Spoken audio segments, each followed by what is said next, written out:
الرحمن الرحيم. اللهم صل وسلم وبارك على سيدنا محمد. عاملين ايه يا بنات؟ يا رب دايما تكونوا بخير وبصحه وسعاده. معلش اتاخرت عليكم بالفيديوهات، بس التليفون من عندي كان بايظ، فلغايه اما اتعمل وكده هنزل لكم ان شاء الله الفيديوهات القديمه كلها. الصور اللي هي نزلت اصلا على الفيس كلها كانت متصوره من عندي ابو سليم، فعلشان كده معرفتش ان انا اصور. فان شاء الله هنزل لكم على طول الفيديوهات القديمه، وان شاء الله بعد كده على طول هنزل لكم الجديد. دي التورت المستطيل اللي انا كلمتكم عنها. دولت معايا التورتتين.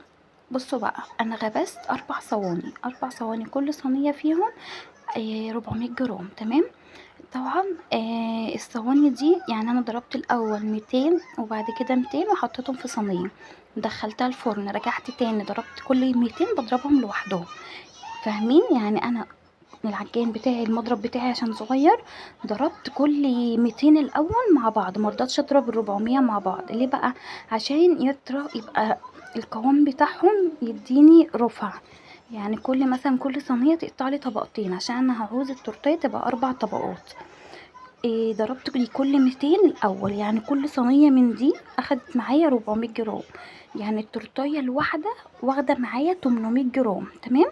يعني كل تورتيه واخده كام؟ 800، علشان ما تتلخبطوش معايا. بس انا ال800 دول ضربت كل 200 لوحدهم. يعني الصينيه اخدت معايا 400، بس كل 200 مضروبين لوحدهم. انتوا فاهمين؟ يا رب تكونوا فاهمين الحته دي، عشان بس يدوني ارتفاع حلو.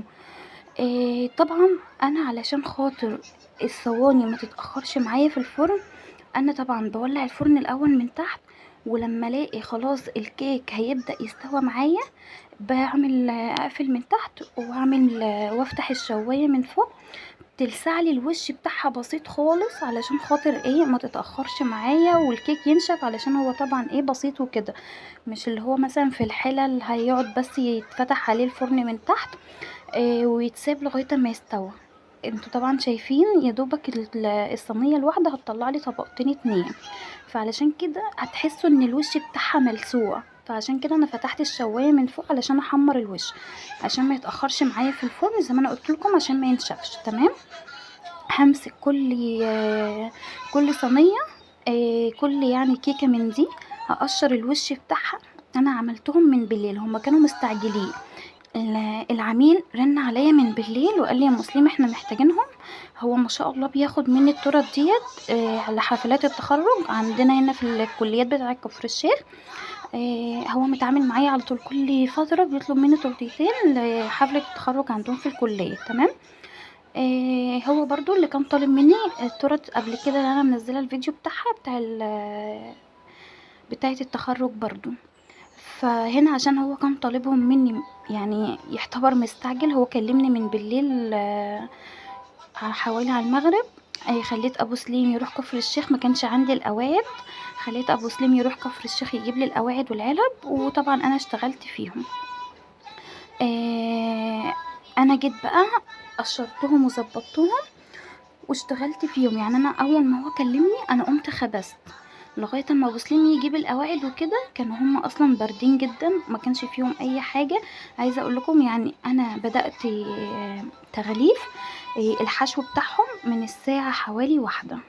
تمام. كنت انا قمت خبزتهم، فيعتبروا كانوا خلصانين على العشاء.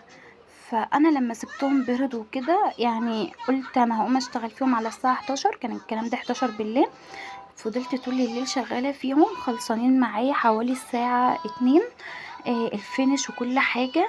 بس جيت بقى الصبح، انا طبعا طبقت علشان هما بياخدوهم مني الساعة 9 الصبح، فمرضتش انام لغاية اما ريحتهم في التلاجة تماما، ما كانش فيهم اي حاجة. خدوا راحتهم في التلاجة حوالي 5 6 ساعات لغاية الصبح. يعني انا حوالي مخلص حوالي الساعة 2 او الساعة 3 2:30 الحشو التجليس وكده. وجيت بقى الصبح عشان هو كان عليهم، ما كانش عليهم ورق، عشان احنا ملحقناش ان احنا نطبع ورق وكده. اشتغلت فيهم بقى لعجينة السكر قبل ما يمشوا بنص ساعة. يعني انا اشتغلت حطيت عليها عجينة السكر. هو رن عليا قال لي يا مسلم انا جاي في السكة اهو. وصل عندي هنا حوالي الساعة 9:30. وصل هنا عندي حوالي 9:30، فما شاء الله كانوا واخدين أصلًا راحتهم في التلاجة، وحطيت عليهم عجينة السكر ودخلتهم التلاجة تاني، ودخلتهم بقى متغلفين يعني جاهزين بالعلب بتاعتهم بالشنط بكل حاجة. استلم مني، وطبعا هي حفلة التخرج هتبقى بعد الظهر، فقلت له حاول ان انت تحطهم في التلاجة. قال لي خلاص تمام هحطهم في المكتب عندي وكده. عايزه اقول لكم والله العظيم شكر فيهم جامد قوي قوي فوق ما تتخيلوا. بيقول لي انا كل ما بطلب منك انا ببقى واثق ان الحاجه عندك هتطلع يعني مليون في المية نظافة وطعم وشياكة.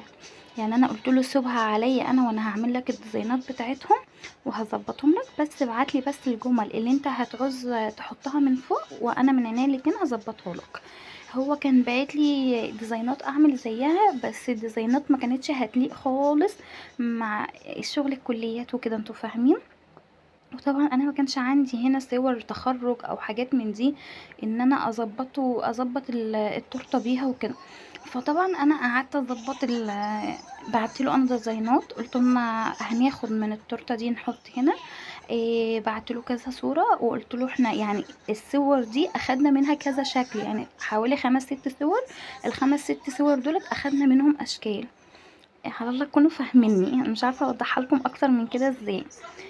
خدنا من التورتيه ديت حاجه، وخدنا من التورتيه التانية حاجه، وقعدت انفذ بقى وقلت له خلاص سيبها عليا وانا هظبطهم لك. عايزه اقول لكم والله العظيم انبهر بيهم، بعد ما شافهم انبهر. قال لي اللهم صل على النبي، انا اول مره اتخيل ان انت ممكن تعملي حاجه زي كده. التانيين كان محطوط عليهم صور والكاب والحاجات دي، كان برضو ما شاء الله كانوا جمال جدا. بس علشان هنا ما كانش فيه صور، فحاولت ان انا اعمل كل حاجه من عندي من البيت، يعني انا ما طبعتش حاجه او كده. ما فيش بس الا الجمل اللي عملتها بعجينه السكر بالحروف. تمام. هنا بقى تعالوا ما اقول لكم كل 200، هنقول كل 400 مثلا. عشان برضو لو في ناس جديدة او كده معانا اعرفكم كل حاجة ماشية ازاي. كل 400 جرام دقيق هيتحطوا في صينية اللي هي المستطيلة اكبر حاجة. تمام. كانت عليهم 400 جرام دقيق، عليهم 4 بيضات، عليهم عليهم معلقة محسن جل، وعليهم نص كوباية مية الا حبة صغيرين، و... والفانيليا علشان خاطر الزفارة بتاعة البيض. طبعا كل حاجة كانت موجودة في التلاجة، مفيش اي حاجة برا. المية في التلاجة، المحسن في التلاجة، البيض في التلاجة، كل حاجة في التلاجة. يعني كده هياخدوا معايا 800. كل صينية واخدة معايا 800. شوفي بقى هنقول مثلا ال800 هياخدوا اللهم صل وسلم وبارك على سيدنا محمد. 8 بيضات عليهم معلقة محسن كبيرة، لو انت عندك عجينة هتشتغلي في العجينة وتضربهم كلهم مع بعض. ومعاهم كوباية مية الا حبة، وكيسين من الفانيليا. تمام يا بنات. يا رب تكونوا بس فهمتوني، علشان بصراحة يعني انا عايزة اقولكم وضحت لكم كل حاجة. معاكي قد ايه يا ام مسلم كريم شانتيه؟ انا شغاله يا بنات بكريمه ريتشي، انا مش بشتغل باي نوع كريمه غير ريتشي. اللهم بارك، من اول ما بدات لغايه دلوقتي شغاله بكريمه ريتشي، ما اشتغلتش باي انواع تانية، اذا كان تغليف ولا حشو من جوه. طبعا كل تورتايه من دي اخدت معايا في الحشو حوالي كوبايتين من الكريمه، او هنقول كوبايتين ونص من الكريمة، علشان انا كنت شغالة بالمضرب، فالمضرب اصلا ما بيدينيش قوام كريمة كتير. فهنقول كوبايتين ونص، فاخدوا معايا 5 كوبايات في الحشو. التغليف بقى من بره اخد معايا، علشان اصلا يعني الكريمة اللي بتتعمل بالقمع بتبقى استهلاك الكريمة كتير جدا عن لما بتقعدي تعملي الكريمة وتسحبها بالسكريبر وكده، فما بياخدش معاكي كريمة. التورتايه اللي هي بالفانيليا دي حوالي معايا تغليف من بره اخدت معايا كوبايتين ونص كريمه. مثلا هتاخد معايا 4 كوبايات ونص، واللي هي بالشوكولاته دي هتاخد معايا 4 كوبايات. تمام. ليه بقى انا استهلكت كريمه كتير؟ حاسه ان انا استهلكت اصلا كريمه ياما قوي في التورتتين دول، بسبب ان المضرب بتاعي ما عادش اصلا يعني شغال بنفس السرعه لما كان جاي بيها. هو ما شاء الله بقاله حوالي 4 سنين عندي، فما شاء الله هو شغال معايا حلو وكل حاجة. يعني انا ان شاء الله هجيب عجان الفترة الجاية دي على طول. آه هيشتغل معايا برضو مثلا لو هعمل 300 جرام دي، هعمل مثلا كوباية كريمة، هشغله في الحاجات اللي هي تبقى صغيرة، والحاجات اللي هي هتبقى كبيرة زي التورت دي كده هشتغلها ان شاء الله في العجين. انا برضو طالبة عجين ان شاء الله، هعمل لكم ريفيو عنه اول ما يجي وهستعمله معاكم، وهنشوف الدنيا فيها باذن الله الفترة الجاية على طول، وهقول لكم كل تجربتي معاه. هو بصراحة انا شفت ريفيوهات كتير جدا وحشة عنه، بس وشفت في نفس الوقت تجربة كتير ناس جربته بيقولوا حلو جدا. فان شاء الله انا عندي امل فيه وهطلبه، وان شاء الله لما يجي هعرفكم برضو كل حاجة عنه. هنا بقى انا حشيت التورت كلها زي ما انتوا عارفين، الحشو بتاعي مفيش اي اختلاف، التورته دي زي التورته دي. مربى حليب ولوتس وشوكليت شيبس وكريسبي ومكسرات ونوتيلا بيضه ونوتيلا بندق، واللهم صل وسلم وبارك على سيدنا محمد، صوص فراوله. انا طبعا هحشيهم وهجهزهم، بس مش هغلفهم الا لما يخشوا التلاجة ويرتاحوا تماما. انا مش هحشي، مش هغلف من بره الا لما يكون التورت عندي بقت خلاص، يعني خلاص هقدر ان انا اطلعها في الجو الحر ده وابدا اشتغل فيها براحتي. لازم تخش التلاجة وترتاح. تمام يا بنات، انا ما بشتغلش اي تورت وبطلعها في نفس اليوم، انا لازما التورته عندي تبات في التلاجة وتاخد راحتها تماما. هو طبعا لما طلب مني التورت دي، انا عايزه اقول لكم والله قمت اشتغلت فيها على طول ما استنتش، عايزه اقول لكم انا بقيت بعمل الاكل بتاعي على البوتاجاز وهي جنبي. الاكل كان على البوتاجاز بقى من فوق وانا مشغله الفرن من تحت. عايزه اقول لكم كان الجو ولعه والله العظيم يا بنات. اصلا انا عندي الجو حر جدا علشان خاطر يعني حواليا بيوت، وفي نفس الوقت يعني من هنا ومن هنا الشمس ضاربه فيا، فالجو كان نار. طبعا انا اشتغلت من المغرب لغايه بعد العشاء غبس. يعني هما كانوا خلصانين بعد العشاء بفتره. وطبعا الجو كان ولع بقى، يعني مش عايزه اقول لكم كان الجو عامل ازاي، كانت حاجه رهيبه. الفرن كان شغال والبوتاجاز من فوق كان شغال. احنا اصلا يعني احنا بنصحى من النوم متأخر، فبنفطر حوالي على بعد العصر، وببدأ اجهز اكلي بقى يعني من المغرب كده لغاية العشاء، ما بناكلوش بقى الا متأخر خالص حوالي على الساعة 12 او الساعة 1 على حسب لما بوسلين بيخلص ويجي بيقفل المحل ويجي. فطبعا ببقى فين وفين بقى لما بناكل. فكنت انا شغاله بقى، يعني انا عايزه اقول لكم عملت الاكل وقعدنا خلصت الحاجات دي، ودخلتها بقى التلاجة. ودخلتها التلاجة، وبعد كده حطينا الاكل واكلنا، وقمت بعد ما اكلنا وكده شطبت المطبخ الاول علشان خاطر هما يرتاحوا في التلاجة تماما، ما يبقاش مثلا الكيك يتحرك معايا او يحصل حاجة وانا مثلا بسويه من الجنب وكده. آه، دخلته التلاجة لغاية ما شطبت المطبخ وخلصت اللي ورايا، افضل واقفة اعملهم بقى هم على رواق كده. خلصت خالص وقمت مطلعاهم بقى من التلاجة، ظبطت فيهم بقى الجوانب بتاعتهم. هسوي بس الجوانب، انا مش باخد من الجوانب كتير، يعني انا باخد بس حاجات بسيطة كده ان انا اسويها علشان خاطر برضو ايه. شفتوا الدايرة اللي هي بتبقى في الجنب دي وفي الجنب دي بسبب الصواني، علشان احنا طبعا مش بنخبز في سيقان، فعلشان كده تحسي ان فيها دايرة مش بتظبط معاكي خالص وانتي شغالة وانتي بتجلسي الكيك وكده. ظبطتهم من هنا ومن هنا و... وطبعا هغلفهم، يعني هخبي الكيك ده خالص عشان لما اجي اشتغل ما يبقاش فيه اي حاجة باينة. وهحطهم في التلاجة، وهرجع اشيلهم تاني لغاية اما الكريمة بس اللي انا حطيتها تتمسك، عشان خاطر وانا هشتغل في التورتاية اللي هي الفانيليا بالقمع، ما يبقاش اللي تحت سايب فيسيح معايا اللي فوق، انتوا فاهمين القصد، علشان خاطر الدنيا ما تبص معايا ويبقى كل حاجة موجودة معايا كده تبقى تمام، ما يبقاش فيها لحوسة ودنيا بايظة وارجع اشيل واحط. هظبط بقى الليلة دي كلها وهرجع احطهم في التلاجة. مش هشتغل فيها بقى لما تاني يعتبر تاني يوم الصبح من بدري. انا والله يا بنات كنت مطبقه مرضتش انام خالص لغايه اما اخلصهم وادوهم للعميل، علشان انا طبعا لو نمت عايزه اقول لكم مش هصحى تاني الا المغرب بقى ولا العشاء، عشان اصلا لما اليوم اللي بطبق فيه لازم اخد كفايتي نوم عشان خاطر احس ان انا نمت كده، ابقى قايمه فايقه، مبقاش قايمه مدروخه ومش قادره ان انا اقف. عشان برضو كان معايا شغل تاني هيتسلم برضو تالت يوم، هيتسلم تاني يوم. فطبعا بقى لازم اقوم ابقى فايقه كده ومظبطه الدنيا. انا عندي انام طول النهار واسهر طول الليل.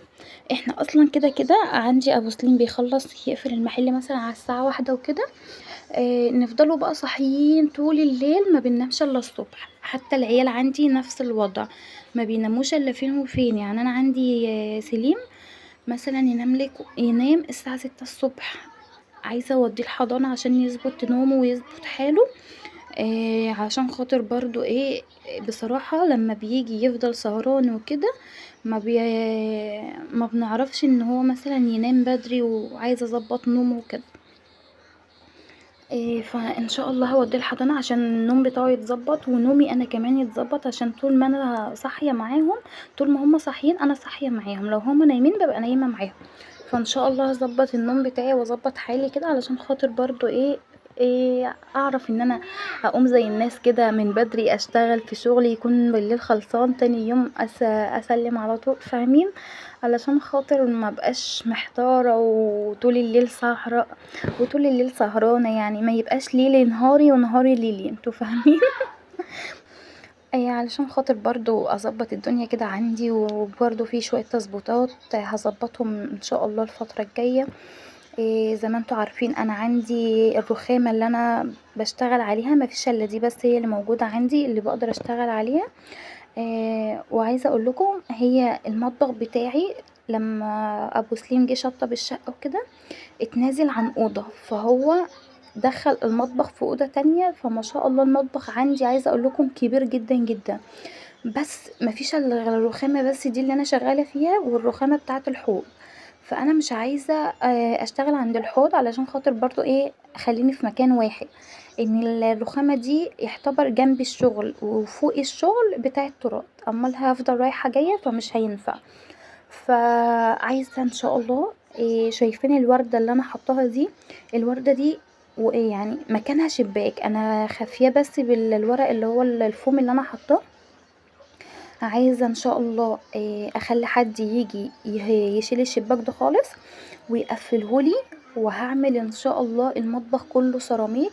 انا ما عنديش غير الحته بس بتاعه الحوض هي السيراميك، وبقيه المطبخ كله مش سيراميك. فعايزه اظبط من عند البوتاجاز اخليه سيراميك، واخلي الحته اللي انا شغاله فيها سيراميك. اظبط ان شاء الله المطبخ تظبيط حلو، واوسع عشان خاطر اقدر ان انا اشتغل. وحتى لو انا ظبطت المطبخ بتاعي وخليته كله سيراميك هطلع ومعرفتش ان انا برضو حسيت ان المطبخ بيتبهدل، وزي ما انا شغالة دلوقتي هو انا بصراحة يعني بقلب المطبخ كل يوم والتاني بسبب شغل التراث. بيتبهدل خالص. وطبعا انا لو شفت حاجة زي ديت انا بفضل زعلانة، ما بحبش الحاجة تبقى حواليا متكركبة، لازم كل حاجة تبقى مرتبة حواليا. ففي الشقة بتاعتي التانية اللي فوق بقول لابو سليم وكده، لو انا ما حبيتش ان انا لو حبيت ان انا اظبط المطبخ ومش عايزاه يتبهدل، هحاول ان انا اطلع اظبط فوق. يعني اجيب حد يعمل لي رخامة تكون كبيرة خالص. يعني هخليه يتنازل عن اوضه فوق او يتنازل عن الصاله، يعني هخليه يتنازل عن حاجه تانية غير كده. احنا كده كده اصلا يعني الشقه بتاعتي اللي هي تحت احنا قاعدين فيها ال24 ساعه. هخلي الشقه اللي فوق، احنا طبعا لما بيجيلنا ضيوف وكده بيطلعوا فوق، فبقول هتنازل عن مثلا عن الصاله او عن اوضه فوق، وهخليها للشغل بس. علشان خاطر برضو عايزه اقول لكم شغل الكيك بيبهدل المطبخ خالص، بيخلي فيه كمية مواعين رهيبة. لو احنا رشينا جليتر او رشيت حاجة على التورتة، عايزة اقول لكم التلاجة والبوتاجاز وكل حاجة حواليا بتبقى مليانة جليتر، بتبقى الدنيا بايظة عندي، وما بيبقاش حاجة مرتبة كده وتتحس ان الدنيا كلها مليانة تراب. فبصراحة عايزة ان انا اظبط الحتة عندي فوق. اخليه مثلا لما اقعد معاه كده نتنازل عن حاجة فوق، علشان خاطر اطلع افتح المشروع بتاعي الصغير ده افتحه فوق. وفي نفس الوقت والله يعني انا بفكر ان انا اظبط المطبخ وخليني برضو في المطبخ عندي، وانا كده كده المطبخ بتاعي كبير جدا. فهشوف الدنيا كده وان شاء الله ربنا معايا وانتوا هتبقوا معايا في كل حاجة كده وهتشوروا عليا برضو اعمل ايه واظبط ازاي وكده. خلينا بقى في التورت بتاعتنا. التورت انا لما عملت الحروف بعجينة السكر، انا قعدت افكر انا هعمل ايه. يعني انا عملت اللون بتاع عجينة السكر، دهنت دهنت الحروف كده دست من اللي هو الذهبي. وطبعا علشان اغمق الدست شوية حاولت ان انا احط لون من اللون اللي هو البني. هتشوفوا الحتة دي معايا برضو لما اجي اجهز التورتية التانية. حطيت حتة نقطة كده من اللون البني عشان اغمق الدست، ومع مزيل الدست برضو مع مزيل الدست. وقعدت ان انا اظبط التورت الاول اللي هي التورتيه الاولانيه مع الورد بتاعها وكده. انتوا زي ما انتوا شايفين انا عملتها كلها من الجوانب بالقمع اللي هو بتاع الورده، بتاع الفيونكه. وقعدت احاول ان انا اظبط بقى من فوق، اعمل من هنا دايره ومن هنا دايره. يعني حاولت ان انا اظبط على قد ما انا اقدر، ان انا اخلي الشكل مرتب برضو حلو، ما يبقاش ان هو يعني في لخبطه والدنيا مش منظمه معايا. فظبطت الدنيا على قد ما قدرت. حطيت طبعا الورد برضو عملته بمزيل الدست والدست.